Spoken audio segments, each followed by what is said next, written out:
தம் கிருபை பெரிதல்லோ என் ஜீவனிலும் அதே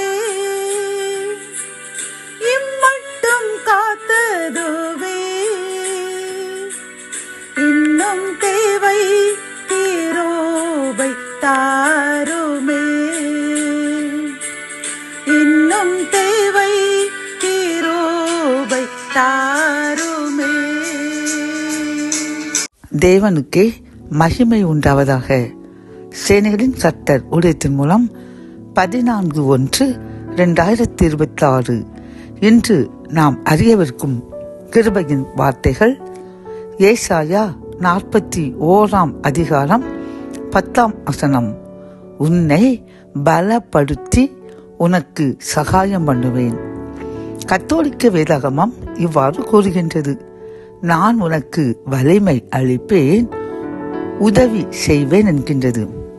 இந்த செய்தியை கேட்டுக்கொண்டிருக்கின்ற என் அன்பு சகோதரனை சகோதரியே, கர்த்தர் என்று நமக்கு கூறும் கிருபையின் வார்த்தைகள், அவர் நம்மை பலப்படுத்தி அனைத்து பலவீனங்கள் நோய்கள் அனைத்தையும் பரிபூரணமாக சுகமாக்கி நமக்கு இரக்கம் செய்வேன், உதவி செய்வேன், இனி இந்த பலவீனம் நம்மை அண்டாமல் நம்மை பாதுகாப்பேன் என்று வாக்கு கொடுக்கின்றார். பிரியமானவர்களே, நம் தேவன் வாக்கு மாறாதவர்.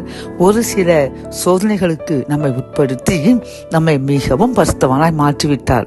ஆகவே இனி அவர் நமக்கு பலன் தந்து எல்லா நோய்களையும் பிரச்சனைகளையும் நீக்கி நமக்கு இரக்கம் செய்து நம்மை பாதுகாத்து ஆசீர்வதிப்பேன் என்று வாக்கு கொடுக்கின்றார். நாம் அவருக்கு பிரியமாய் நடந்து இன்னும் பரிசுத்தமாய் வாழ்வோம். இந்த ஆசீர்வாதங்களை இன்றிலிருந்து கர்த்தர் தந்து நம்மையும் நம் சந்ததிகளையும் பலப்படுத்தி நம்மை ஆசீர்வதிப்பார். ஜெபம். என் அன்பு தகப்பனே, எங்களை பலப்படுத்தி எங்களுக்கு சகாயம் பண்ணுவேன், உதவி செய்வேன் என்று கூறின கிருபையின் வார்த்தைக்காக நன்றியப்பா. இவ்வளவு நாளும் எங்களுக்கு தந்த சில சோதனைகளுக்கு நாங்கள் வேதனையுடன் பலவீனமாக காணப்பட்ட அந்த தருணத்திற்காக அப்பா நாங்கள் சில நேரங்கள் முறுமுறுத்திருக்கிறோம் அப்பா. அதற்காக மன்னிப்பு கேட்கின்றோம். நீர் இன்றிலிருந்து எங்களுக்கு பலன் தந்து எங்களுக்கு உதவி செய்து எங்களை எந்த தீங்கோ எந்த நோய் நொடிகளோ அண்டாமல் பாதுகாப்பேன் என்று கூறின கிருபையின் வார்த்தைக்காக நன்றி. நாங்கள் பரிசுத்தமாய் வாழ இன்னும் பரிசுத்தமாய் வாழ முயற்சி செய்வோம். ஆசீர்வதிங்க, பலப்படுத்துங்க.